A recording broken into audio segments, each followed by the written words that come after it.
नमस्कार दोस्तों, मैं राजकुमार मौर्य आर के मौर्य कॉमर्स क्लासेस के यूट्यूब चैनल में आप सभी छात्र छात्राओं का बहुत बहुत स्वागत है। इस वीडियो के माध्यम से आपको कॉरपोरेट अकाउंटिंग से रिलेटेड इम्पोर्टेंट क्वेश्चन बताने जा रहे हैं जो आपके पेपर में पूछा जाता है। और मैं दावे के साथ कहना चाहता हूं आपसे, यदि आप इन प्रश्नों को तैयार कर लेंगे, चाहे जब आप पेपर देंगे कॉरपोरेट अकाउंटिंग यानी कि निगमित लेखांकन का, तो पेपर में जरूर आएगा। चैप्टर वाइज चैप्टर में बता रहा हूं इंपॉर्टेंट क्वेश्चन, तो आपको ध्यान देना है। सबसे पहले अपनी कॉपी में लिखना है कॉरपोरेट अकाउंटिंग। अपनी कॉपी में लिख लीजिए कॉरपोरेट अकाउंटिंग। हिंदी में कहते हैं निगमित लेखांकन।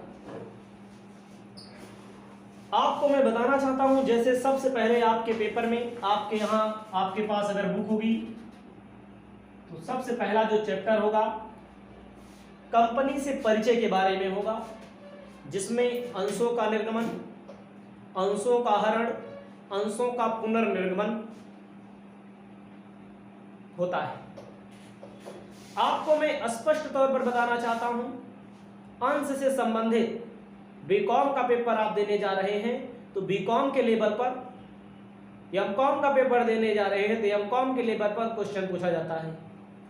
अगर हल्का क्वेश्चन पूछ लिया गया तो ये आपकी किस्मत है, लेकिन यहां पर भारी क्वेश्चन पूछे जाते हैं। भारी का मतलब होता है कि उसी क्वेश्चन के अंदर, न्यूमेरिकल की बात मैं पहले कर रहा हूं, अंश से संबंधित जो क्वेश्चन पूछे जाते हैं। शेयर को इशू करने का मतलब होता है आप इशू करने पर आवेदन, आवंटन, प्रथम याचना, द्वितीय याचना, अंतिम याचना की एंट्री तक रहती है। हरण रहता है जिसे इंग्लिश में फॉरफीचर कहते हैं। री इशूड रहता है, लेकिन प्रो रेटा अलॉटमेंट भी रहता है, आनुपातिक आवंटन। 99% चांस होता है आपके पेपर में जो क्वेश्चन पूछा जाएगा अंश से संबंधित, तो क्या पूछा जाएगा? प्रो रेटा, मतलब आनुपातिक आवंटन वाला क्वेश्चन पूछा जाएगा। बहुत सारे बच्चे ऐसे होते हैं, बहुत सारे स्टूडेंट ऐसे होते हैं जो कहते हैं कि मैं न्यूमेरिकल नहीं करूंगा, मैं थ्योरी करूंगा। तो आपकी भी बात सही है, थ्योरी करोगे तो जो प्रोरेटा वाला क्वेश्चन पूछा जाएगा तो कम से कम 15 से 20 नंबर का क्वेश्चन पूछा जाएगा। और इसी के अनुपात में अगर आप थ्योरी लिखेंगे तो 5 पेज थ्योरी आपको लिखनी पड़ेगी। 5 पेज हम अगर झूठ बोल रहे हो तो आप 4 पेज ही मान लीजिएगा। 4 पेज लिखोगे तब जा करके एक सवाल का मुकाबला कर पाओगे। सवाल का मुकाबला थ्योरी नहीं कर पाएगी, लेकिन फिर भी आपको सवाल आ रहा है तो आप करेंगे, नहीं आ रहा है तब भी आप करेंगे, क्योंकि सवाल करे रहोगे, आधा भी करे रहोगे, 90% 70% करे रहोगे, तब भी थ्योरी ज्यादा नंबर देके जाएगा वो। तो आपको मैं बताना चाहता हूं, सबसे पहले प्रोरेटा वाला आपको हिंदी में लिख देते हैं आनुपातिक। सवाल जो पूछा जाएगा आनुपातिक आवंटन। ज्यादातर चांस इसी का होता है, ज्यादातर चांस इसी का होता है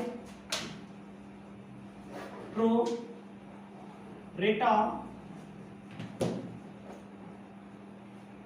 अलॉटमेंट, प्रोरेटा अलॉटमेंट, आनुपातिक आवंटन।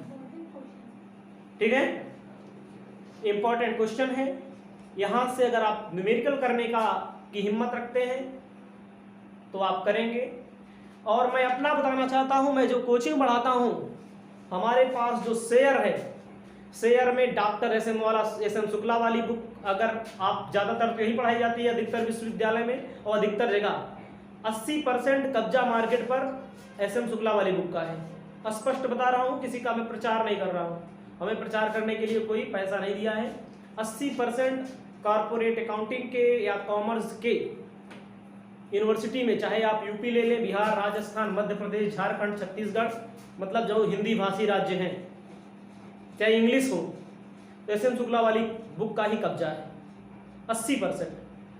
अगर मान लीजिए 80% नहीं मानेंगे तो उनके भाई लोग हैं, SBPD जिसमें खनुजा आते हैं, SK सिंह आते हैं, जो आपकी बुक मैंने दिया हुआ है, हमारे यहाँ अंकित सिंह जी पढ़ते हैं, इनको एक बुक मैंने दिया हुआ है अभी, दोनों बहरहाल हैं इनके पास, SM शुक्ला वाली, SK सिंह वाली बुक है और खनुजा वाली बुक है। इन्हीं लोगों का 80% मार्केट पर कब्जा है। तो याद रखिएगा प्रोरेटा अलॉटमेंट में 40 तीनों बुक में बढ़ाता हूँ, सब जानते हैं, वीडियो में मैं अपलोड किया हूँ, और इन्हीं में से क्वेश्चन पूछा जाएगा प्रोरेटा अलॉटमेंट का। भैया तगड़ा क्वेश्चन पूछेगा और बढ़िया से तैयार रहना चाहिए। अब कुछ लोग कहते हैं हम थ्योरी करेंगे, थ्योरी न्यूमेरिकल वाले स्टूडेंट भी करते हैं, थ्योरी वाले तो करते ही हैं। जैसे आपका पहला चैप्टर है, पहले चैप्टर में ही हिंदी में आपको लिखना है, पेपर में बहुत ज्यादा पूछा जाता है। अगर आपके यहाँ कंपनी लॉ का पेपर है तब भी ये क्वेश्चन पूछा जाता है, कंपनी से क्या आशय। इंग्लिश में भी लिख देते हैं इसे, जो हमको समझ में आता है, मीनिंग ऑफ कंपनी, कंपनी की विशेषता, कैरेक्टर, विशेषता पेपर में पूछ लेता है, और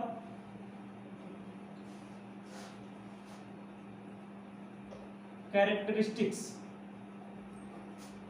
ठीक है, विशेषता पूछ लेता है और कभी कभी प्रकार पूछ लेता है, टाइप्स ऑफ कंपनी। चाहे आप कंपनी लॉ का पेपर देंगे, चाहे पेपर देने से ही नहीं मतलब होता कि बहुत लोग सोचते हैं हम पेपर देंगे, पेपर नंबर। अरे यार आप लोग, अरे भाई आप लोग कंपनी लॉ का पेपर देने जा रहे हो, जब आपका कंपनी के बारे में नहीं, उसका कारपोरेट अकाउंट का पेपर देने जा रहे हो, कारपोरेट अकाउंटिंग के बारे में नहीं मालूम होगा तो काहे लिए पेपर दे रहे हो कारपोरेट कंपनी के बारे में। हमको सब याद है, मैं यहाँ उत्तर नहीं बता रहा हूँ। बहुत सारे स्टूडेंट कमेंट भी कर देते हैं कि एक हम जानते हैं, उत्तर नहीं बताए, तो उत्तर के लिए अलग क्लास रहती है, ठीक है। चलिएगा, चलो ठीक है, इसको हमारा काम था बताना, मैंने बताया। और कभी कभी यहाँ से इतने बड़ा क्वेश्चन इकट्ठा नहीं पूछ लेगा, आपसे पूछ लेगा, ज्यादातर कंपनी के बारे में पूछता है। कॉर्पोरेट अकाउंटिंग का पेपर देंगे आप तो कंपनी से क्या समझते हैं, ठीक है। आपको मैं आगे बताना चाहता हूं, आइए अब, जैसे आप चैप्टर पढ़ते हैं अंशों का निर्गमन, अंशों का निर्गमन, इशू ऑफ शेयर पढ़ते हैं आप चैप्टर। और पहला चैप्टर है, 12th में भी स्टूडेंट इसको पढ़ते हैं बहुत ज़्यादा। यहाँ से क्वेश्चन तो आता ही है, थ्योरी न्यूमेरिकल का मैंने पहले बता दिया।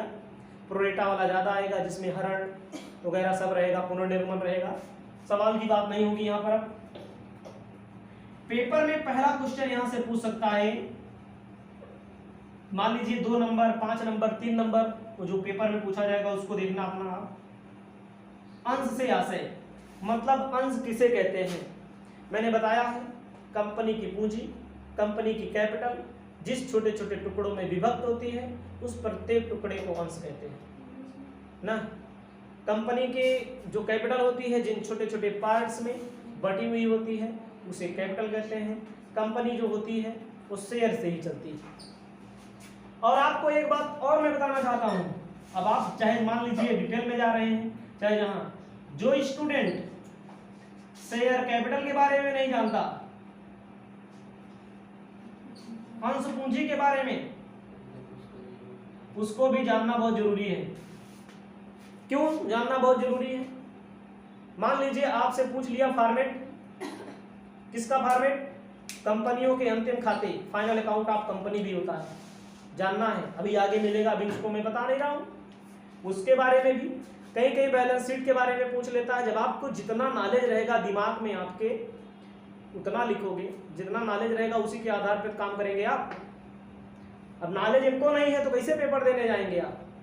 नॉलेज रहेगा अंश पूंजी के बारे में तो कंपनी इतना बड़ा क्वेश्चन पूछे, कंपनी लॉ का पेपर पूछे, मान लीजिए थोड़ी देर के लिए मानिए, बहुत सारे लोगों के यहाँ कंपनी लॉ नहीं होता, नहीं तो कंफ्यूज हो जाए, और होता भी होगा तो पहले पेपर दे दिए होंगे तो वहां भी पूछा गया होगा। अंश पूंजी के बारे में जानकारी होनी चाहिए, शेयर कैपिटल के बारे में। इस शेयर कैपिटल में आता है ज्यादातर ऑथराइज्ड कैपिटल, ऑथराइज्ड कैपिटल अधिकृत पूंजी, जिस पूंजी से कंपनी का रजिस्ट्रेशन होता है उसे अधिकृत पूंजी कहते हैं। ऑथराइज्ड कैपिटल के बाद आता है issued capital, subscribed capital, called up capital, paid up capital. Theory की बात है तो ज्यादातर यही पूछा जाता है, तो इसको आप तैयार कर लेना, अधिकृत पूंजी, ऑथराइज्ड कैपिटल के बारे में। अब थोड़ा हम आगे बढ़ते हैं। जर्नल एंट्री भी आपको याद होनी चाहिए। जैसे मान लीजिए आप पेपर देने जाएंगे तो थ्योरी पूछेगा अंशों के निर्गमन से क्या समझते हैं, अंशों के निर्गमन के प्रकार बताइए। जर्नल एंट्री, भाई जब बड़ा क्वेश्चन जब बड़ा क्वेश्चन में पहुंचोगे 200 शब्द में लिखना होगा, 500 शब्द में लिखना होगा, 400 शब्द में लिखना होगा, तो थ्योरी कितनी हिम्मत है लिखने की, नहीं लिख पाओगे तो क्या करोगे? दिमाग, बुद्धि, होशियारी, ना चालाकी, तो लिख दो भैया। अंश कंपनी अंशों के निर्गमन करते समय सब मूल्य पर निर्गमन की एंट्री ये वाली करती है। Bank account, debit, share application account ना, bank account, share application account, share application account to share capital account, share allotment account, debit ना, ये वाली एंट्री आपको इशू पर, इशू एट पार पर, इशू एट डिस्काउंट पर, इशू एट प्रीमियम पर, सब पर याद होनी चाहिए, तभी आप थ्योरी 500 शब्द में लिख पाओगे, नहीं तो औकात नहीं किसी की लिख दे, ये भी ध्यान दीजिएगा, ठीक है। तो थ्योरी अगर आप है, थ्योरी न्यूमेरिकल बगल बगल जब एंट्रियां लिख दोगे ना तो टीचरों भी समझ जाएगा कि हाँ ये लड़का आता है, ठीक है। थ्योरी न्यूमेरिकल साथ चलता है। न्यूमेरिकल का मतलब ये नहीं कहता मैं सवाल लगाऊं, सवाल तो नंबर 1 पे रहेगा ही, सवाल लास्ट में पूछेगा। तो इस चैप्टर में ज्यादातर क्वेश्चन यही पूछा जाता है, अधिकृत पूंजी, शेयर के बारे में।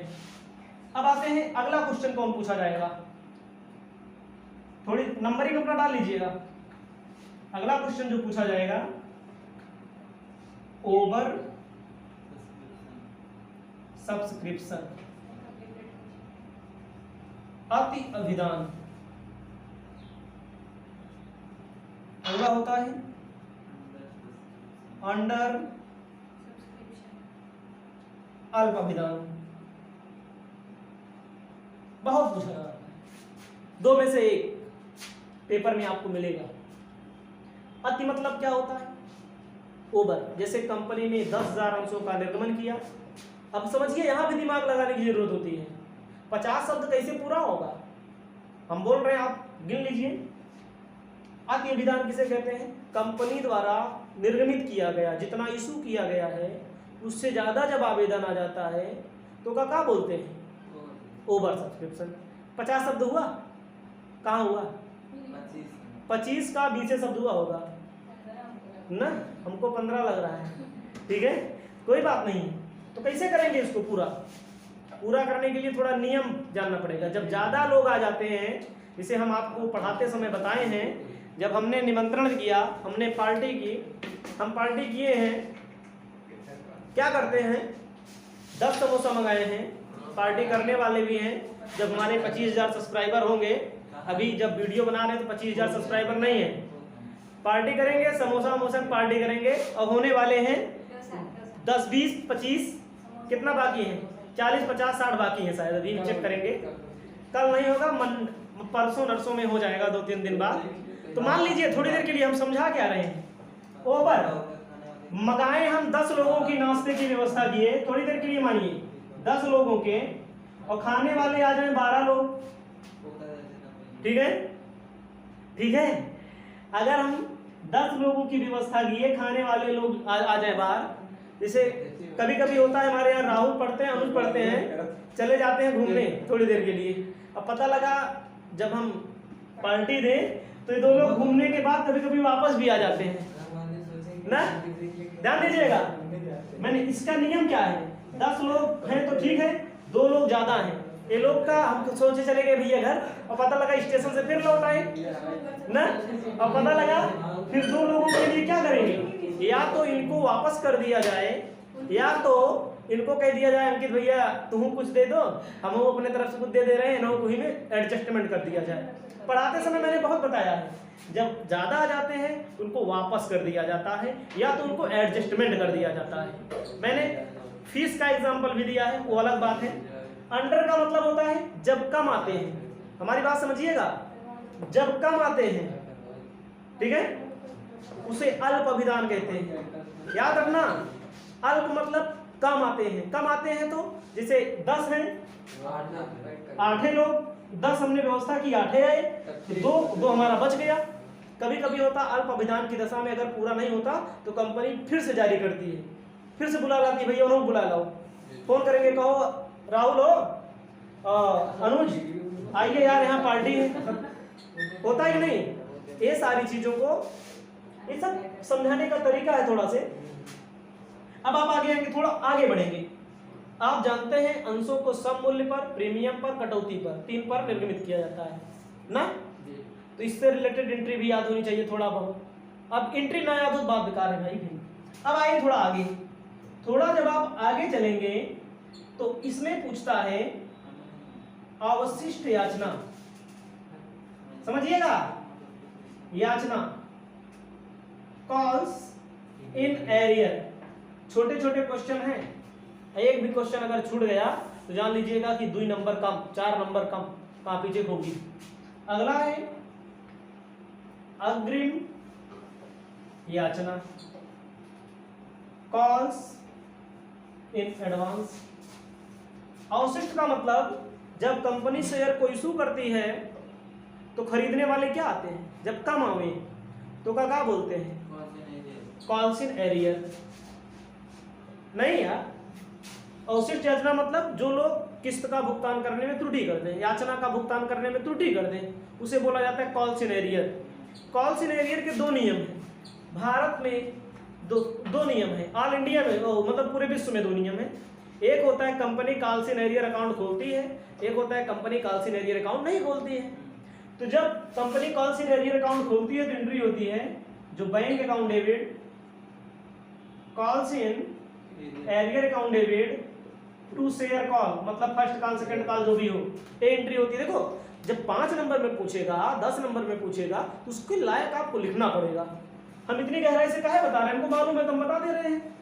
मान लीजिए 1000 मांगा गया है कॉल का, 200 नहीं मिला, 800 मिला, आप देखते हैं और आप अपनी किताब में एग्जाम्पल में देखेंगे तो एक कॉल्स इन एरियर नहीं रहता, कभी कभी यहाँ 800 दिखा देंगे, यहाँ 800, यानी कि इसका मतलब अगर कॉल्स इन एरियर दिखाया जाता है, भारत में नहीं दिखाया जाता है।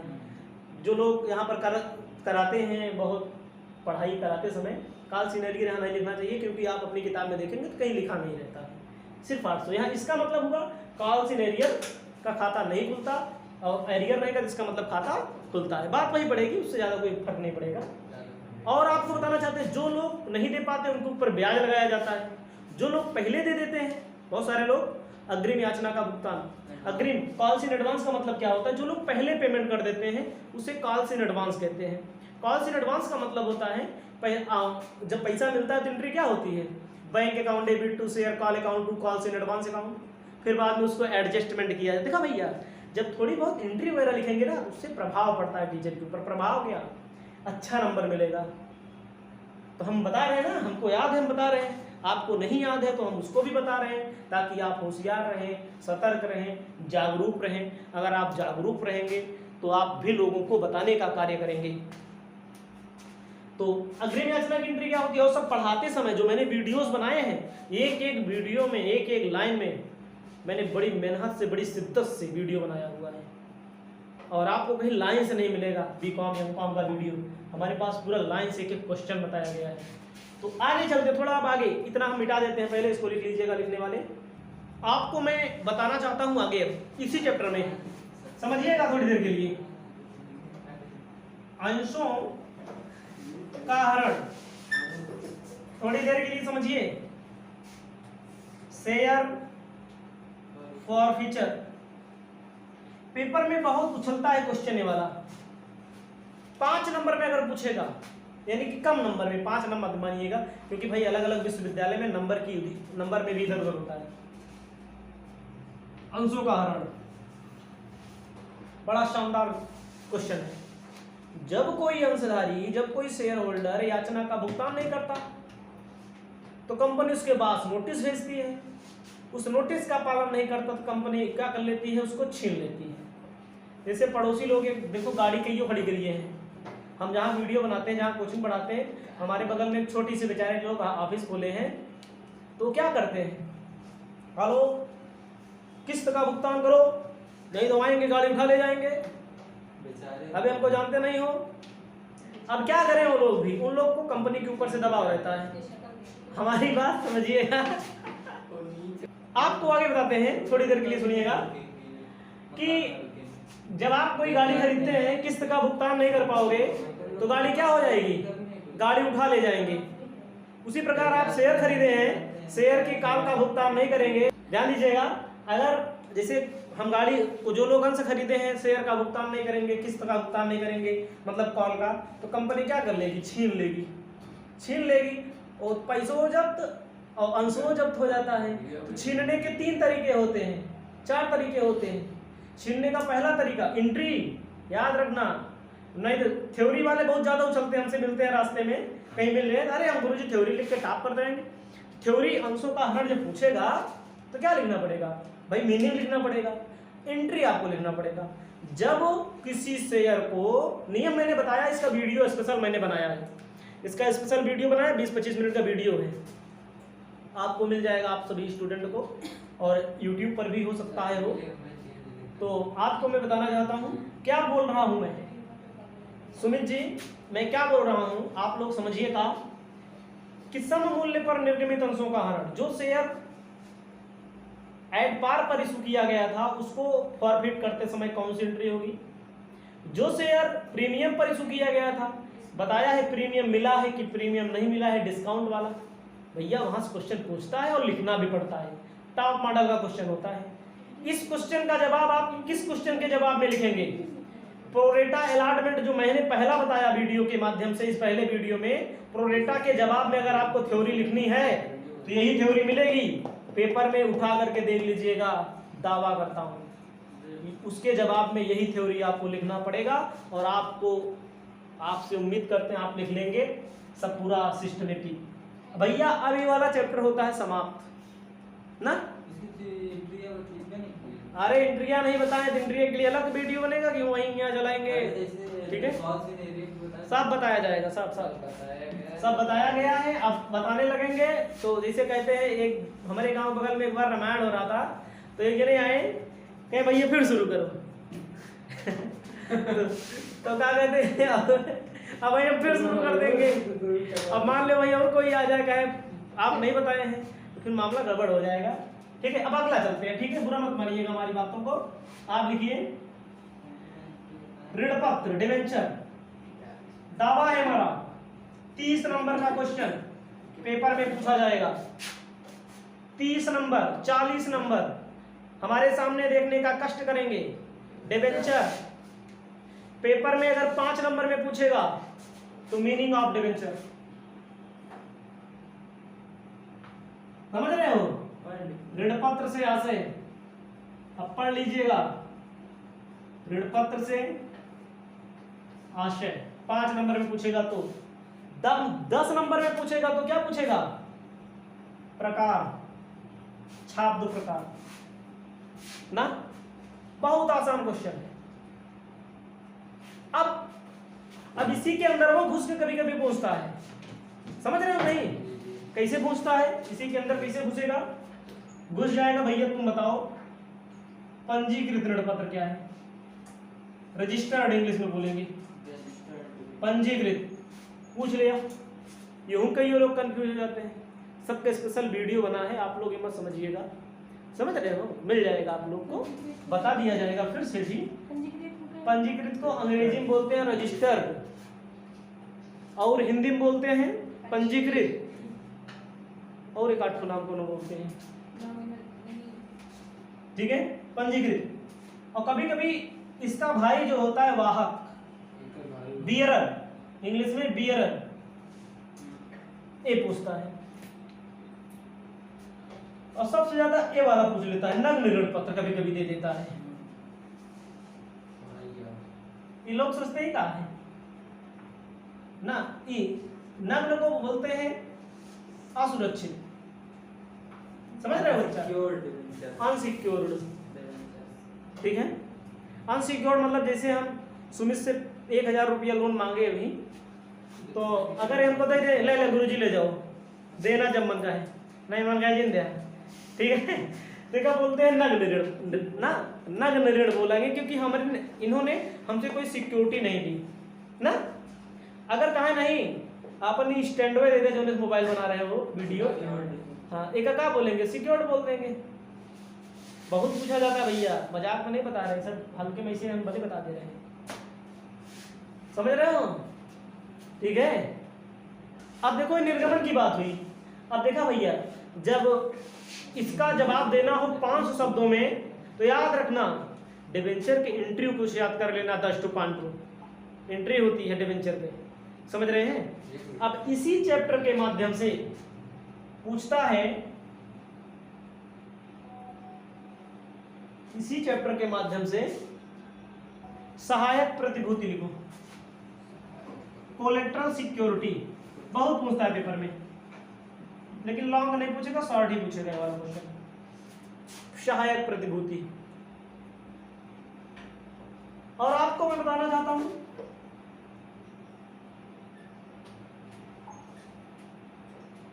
ऋण पत्रों के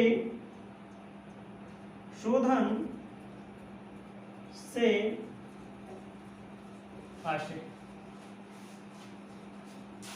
ऋण पत्रों का शोधन, रिडेम्पशन ऑफ डिबेंचर, यहां से क्वेश्चन पूछता है। अब आपको बताते हैं शोधन की विधियां, types of redemption of debenture, शोधन की विधियां तैयार रखना इसको एकदम, ये जान लीजिएगा, paper out, paper out, paper out. 5 number में इतना पूछेगा, कितना पूछेगा, विधियां बहुत पूछता है, तड़ातड़ विधियां, और विधियों से सवाल पूछी जाती है, याद रखना। निर्गमन से सवाल पूछी जाती है या विधियों से पूछी जाती है। विधियों में क्या होता है, कोलेट्रल सिक्योरिटी, सहायक को बोलेंगे बच्चा, कोलेट्रल सिक्योरिटी। अब आप समझे विधियों में क्या पूछा जाता है, आपको दावे के साथ मैं बताऊंगा। दावा है हमारा 100% दावा है। ये क्वेश्चन अगर नहीं आया तो ये जो हमारा चैनल है, अगर सब्सक्राइब किए हो ना, इसको अनसब्सक्राइब कर देना। शोधन में ऐसे नहीं पूछ लेगा, शोधन में पूछेगा प्रकार, प्रकार में क्या होता है आपको जानकारी होनी चाहिए। प्रकार में क्या होता है, टाइप्स ऑफ डिबेंचर, मतलब रिडेम्पशन में सबसे पहले होता है एक मुश्त, लमसम अंग्रेजी में बोलते हैं, एक मुश्त शोधन। दूसरा होता है किस्तों द्वारा, एनुअल इंस्टॉलमेंट। तीसरा होता है ओपन मार्केट से, खुले बाजार से। चौथा होता है सिंकिंग फंड। आ गया एक क्वेश्चन बहुत पूछा, सिंकिंग फंड। सिंकिंग फंड को ऋणपत्र शोधन कोष कहते हैं, ऋणपत्र शोधन कोष, रिडेम्पशन फंड भी कहा जाता है। और नहीं दूंगा जाओ भूल जाओ, sinking fund, debenture redemption fund एक ही चीज है सर। एंट्री याद होनी चाहिए, यहां से सवाल पूछी जाती है, ठीक है, इसको तैयार कर लेना। इंग्लिश में लिखा जाएगा meaning of redemption of debenture ना, शोधन की विधियां, मेथड्स ऑफ डिबेंचर रिडेम्पशन ना। भैया सिंकिंग फंड बहुत पूछा जाता है, तड़ातड़ पूछा जाता है, और फेमस है, बच्चे लिख नहीं पाते। कभी कभी ये भी होता है सिर्फ सवाल पूछी जाती है सिंकिंग फंड की, और सब पढ़ाया है मैंने, और ताड़ तोड़ पढ़ाया है, ऐसे वैसे नहीं पढ़ाया है, जिगर के टुकड़े की तरह पढ़ाया है इसको मैंने, सिंकिंग फंड को।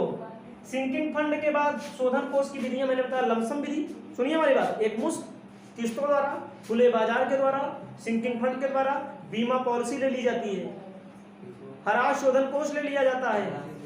अरे भाई सब पढ़ाया गया है, आप लोग नहीं पढ़ेंगे तो मेरा क्या दोष। अभी एक चैप्टर भी छूट गया था हमारा, ऋणपत्रों के शोधन नहीं, पूर्वाधिकार अंशों के शोधन वाला हम बताने जा रहे हैं। और लेकिन एक बात और तैयार कर लीजिएगा, अंश ऋणपत्र में अंतर बहुत अच्छा क्वेश्चन, शेयर और डिवेंचर में अंतर क्या होता है। एक चैप्टर और बताते हैं, हमको लग रहा है कि एक दिन में नहीं बन पाएगा ना, तो हम डिटेल में ज्यादा बता भी रहे हैं, हम हल्का फुल्का काम नहीं कर रहे हैं, ये बात है। अब आइए एक दूसरा चैप्टर आपको मिलता है, पूर्वाधिकार अंशों के शोधन। ध्यान दीजिएगा, पूर्वाधिकार अंशों का शोधन, पूर्वाधिकार अंशों का शोधन। और भैया एक नियम, आवाज बंद कर लो नहीं तो ठीक नहीं होगा हमारा आपका। भैया के नियम क्या है, सब चैप्टर A to Z पढ़ाया गया है हमारे के द्वारा। नियम क्या होता है, ठीक है, इसको आपको तैयार कर लेना है। और कभी कभी पूछ लेता है समतांश, प्रेफरेंस है, क्षमतांश,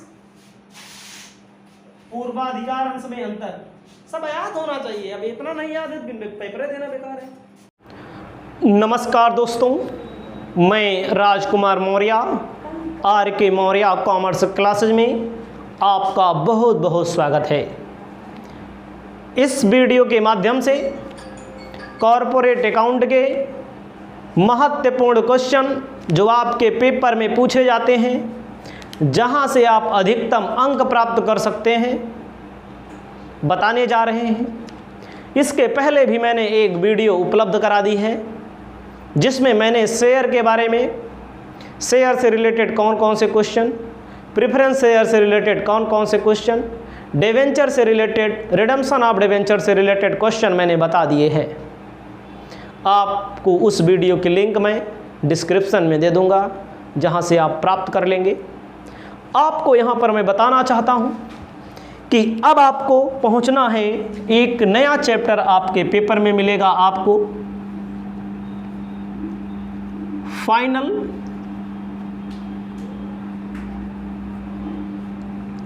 अकाउंट्स ऑफ कंपनी। आपको लिखना है कंपनियों के अंतिम खाते। कंपनियों के अंतिम खाते का ये जो चैप्टर है, मैं दावा करता हूं किसी भी विश्वविद्यालय में आप पेपर देने जाएंगे, कोई भी विश्वविद्यालय होगा, ये चैप्टर आपके यहाँ कॉरपोरेट अकाउंटिंग में 100% होगा। यहाँ से सवाल पूछी जाती है, हमारे पास सवाल के भंडारण उपलब्ध हैं, यानी कि पेड कोर्स के माध्यम से एक एक क्वेश्चन उपलब्ध है। अगर आप प्राप्त करना चाहते हैं तो हमारे दिए गए नंबर के माध्यम से संपर्क कर सकते हैं, क्लास आपको मिल जाएगी। वीडियो भी मैंने अपलोड किया है YouTube पर बहुत सारी, लेकिन जो पेड कोर्स देता हूँ वहाँ लाइन से रहता है। एक सवाल पूछा जाएगा आपके पेपर में लगाने के लिए, कभी कभी सवाल नहीं पूछता, कभी कभी ये पूछ लेता है, नमूना बनाइए, स्पेसिमेन बनाइए। नमूने का मतलब क्या होता है? नमूने का मतलब होता है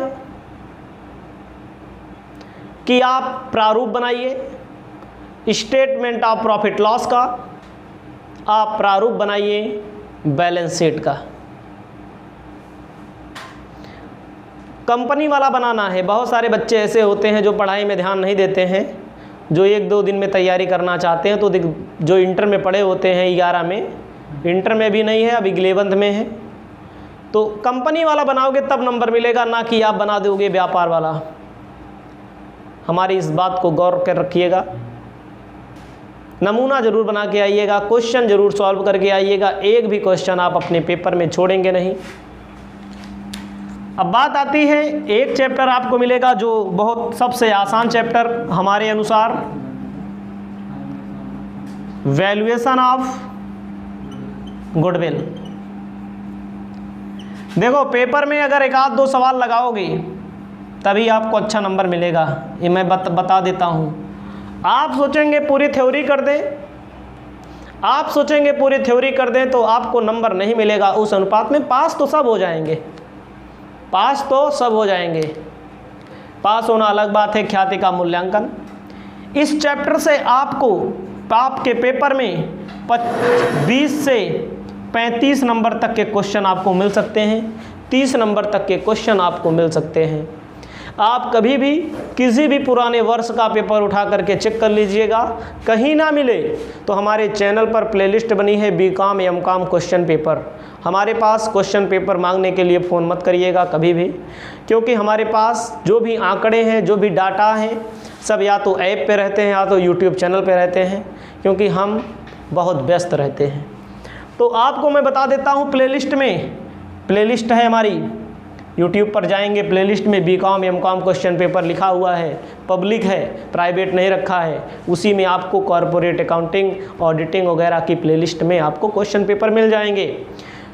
मिला लीजिएगा और पेपर देने के बाद आइएगा तो मिला लीजिएगा। 25 से 35 नंबर ना मिला रहे तो चैनल को अनसब्सक्राइब कर दीजिएगा, अनसब्सक्राइब और डिसलाइक कर दीजिएगा, क्योंकि मेरा विश्वास कहता है कि पेपर में मिलेगा आपको। क्या क्वेश्चन पूछेगा? न्यूमेरिकल एक सवाल पूछता है, एक सवाल न्यूमेरिकल पूछेगा, कम से कम 15 नंबर 20 नंबर तक का तो न्यूमेरिकल ही पूछता है। और आपके पूरे कॉर्पोरेट अकाउंटिंग का सबसे आसान वाला चैप्टर होता है ख्याति का मूल्यांकन, वैल्यूएशन ऑफ गुडविल। यहाँ से आपके पेपर में क्या थ्योरी क्या पूछी जाती है? मीनिंग, ख्याति के मूल्यांकन से आशय आपके पेपर में पूछा जाता है। ख्याति से आप क्या समझते हैं? मैंने बहुत सारी वीडियो बनाई है, बहुत सारे स्टूडेंटों ने देखा है, बहुत सारे स्टूडेंट को मैंने बताया है ख्याति के मूल्यांकन से क्या आशय है। अब आपको ध्यान देना है, ख्याति का मूल्यांकन कब किया जाता है, वैल्यूएशन ऑफ गुडविल की आवश्यकता कब पड़ती है, मैंने बताया है। आप जान लीजिए थोड़ा से कब पड़ती है। किसी का बिजनेस देखने जाएंगे, किसी की दुकान खरीदने जाएंगे, किसी में पार्टनरशिप देखने जाएंगे, किसी में शेयर खरीदने जाएंगे, तो क्या देखा जाता है? गुडविल।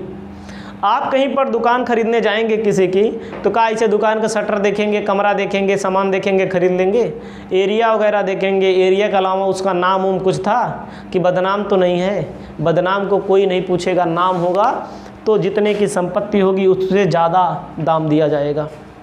गुडविल को हमेशा संपत्ति की ओर दिखाया जाता है, आपको पता भी है। कब? गुडविल ख्याति के मूल्यांकन की विधियां याद होना चाहिए। जब विधि नहीं याद है तो कुछ नहीं याद है। ये चैप्टर आपको रट लेना है, पढ़ लेना है, समझ लेना है, और नहीं पढ़े रहोगे तो बार बार पछताओगे, 1000 बार पछताओगे, फिर आकर हमसे कहोगे कि सही बता रहे थे। ठीक है। ख्याति का मूल्यांकन से क्या आशय है? ख्याति के मूल्यांकन की विधियां बताइए। ख्याति का मूल्यांकन कब, क्यों, किसके लिए किया जाता है? आपको आपके मस्तिष्क में सेटिंग होनी चाहिए। मैंने सब कुछ बताया है। ठीक है, तो याद कर लेना। सवाल आती है औसत लाभ विधि, अधिलाभ विधि, पूंजीकरण विधि, ना वार्षिकी विधि, भारित औसत लाभ विधि, तमाम सवालों के नियम हैं, कानून हैं, प्रोजेक्ट हैं, मैंने आपको बताए हैं। अब आते हैं, इसका दूसरा भाई है, ख्याति के मूल्यांकन का भाई है अंशों का मूल्यांकन।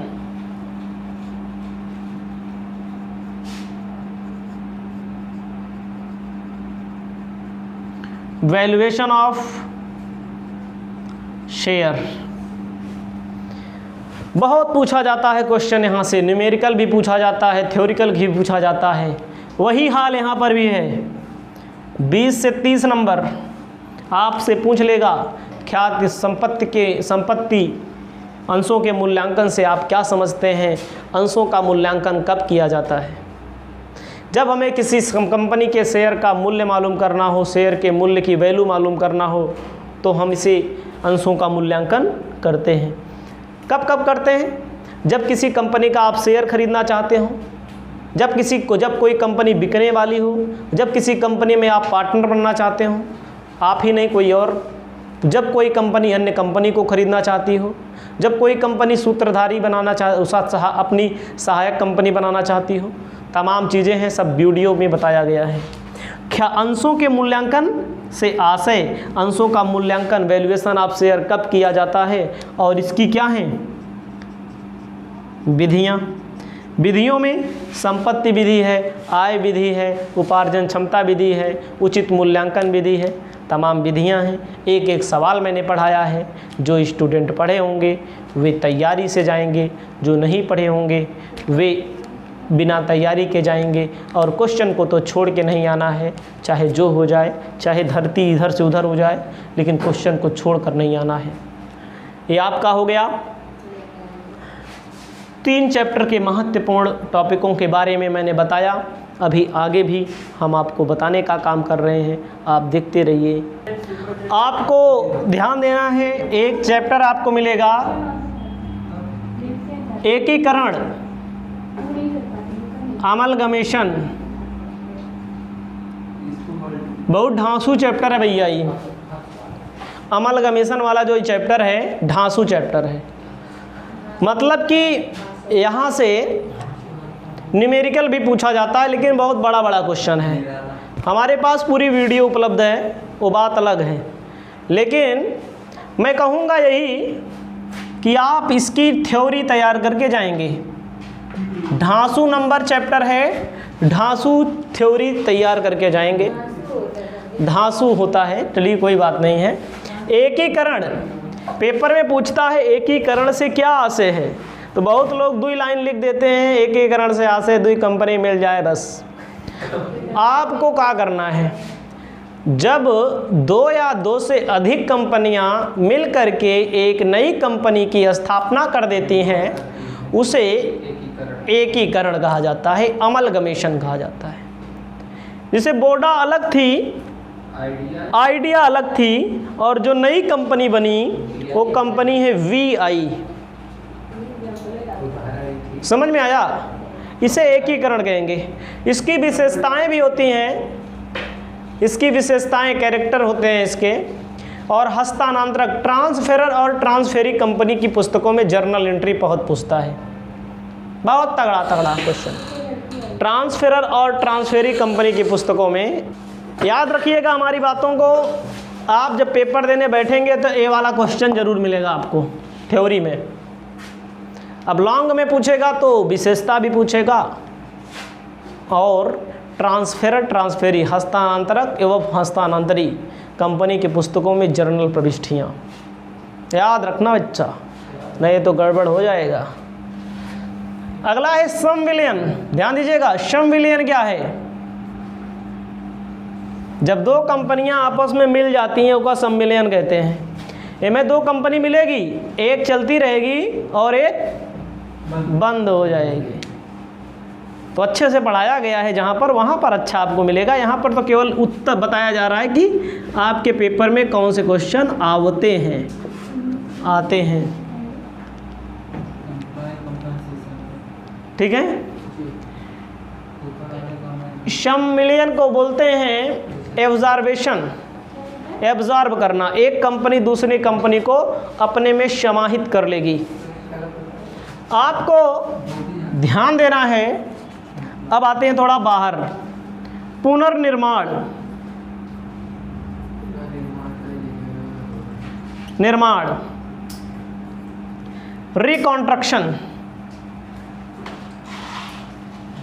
रिकॉन्स्ट्रक्शन मतलब होता है फिर से निर्मित करना। इसके अंतर्गत 2 और टॉपिक आते हैं, बाह्य, आंतरिक। पहला आंतरिक होता है, फिर बाह्य होता है। Internal, external. देखिए मतलब क्या होता है पुनर्निर्माण का मतलब, जैसे हम कोई बिजनेस कर रहे होते हैं, कभी कभी होता है बिजनेस किसी न किसी कारण से, कहीं ना कहीं कमियों के कारण से बंद हो नहीं जाता है, धराशायी हो जाता है, गड़बड़ा जाता है माहौल। तो क्या करते हैं, देखते होंगे, फिर कहते हैं नए सिरे शुरू करेंगे। जितना उधार बाड़ी है उसको राइट ऑफ कर दिया जाता है। राइट ऑफ करने के बाद जैसे हमारी कोचिंग है, मान लीजिए बर्बाद हो जाए, दिवालिया हो जाए, ख़राब हो जाए ना, किसी न किसी के तहत ख़त्म हो जाए, दिवालिया नहीं बोलेंगे, ख़राब हो जाए, तो हम क्या करेंगे, अपने कोचिंग का नाम बदल देंगे new RK Maurya commerce classes. कहीं कहीं झगड़ा भी हो जाता है आपस में, कोई दुकान रहती है, संस्था रहती है, बाद में अलग अलग कर लेते हैं, अपना अलग नाम रख देते हैं ना। तो इंटरनल का मतलब क्या होता है, रास्ते में हम जा रहे थे, रास्ते में हम गिर गए साइकिल लेकर के ना, अगर गिर गए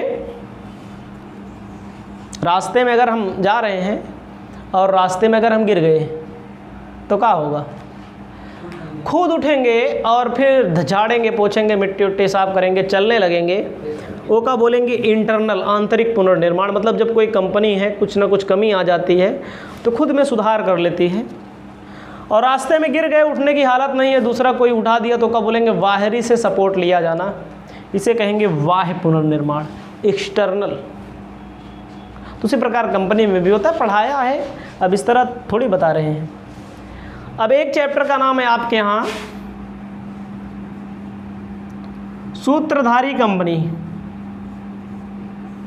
ना, सहायक company, holding company and subsidiary company. Consolidated balance sheet इसमें बनती है सूत्रधारी कंपनी एवं सहायक कंपनी का। तो आपको यहाँ पर मैं बताना चाहता हूँ इस चैप्टर के अंतर्गत क्या क्या आता है, जिसे आप तैयार करके रखेंगे, जिससे आपका काम तमाम हो जाएगा। आप ठीक है?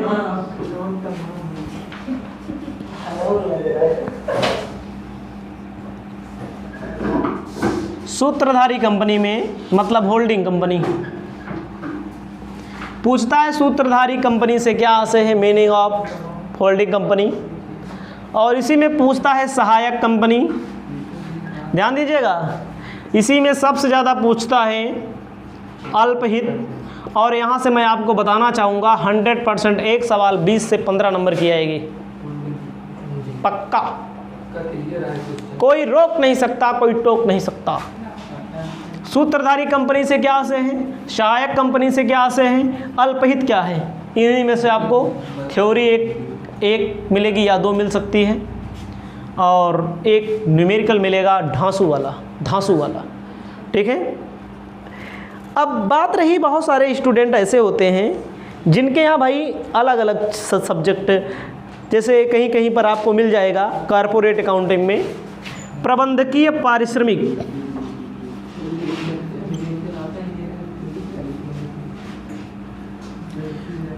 पारिश्रमिक किसे कहते हैं, मैनेजरियल रेम्यूनरेशन किसे कहा जाता है।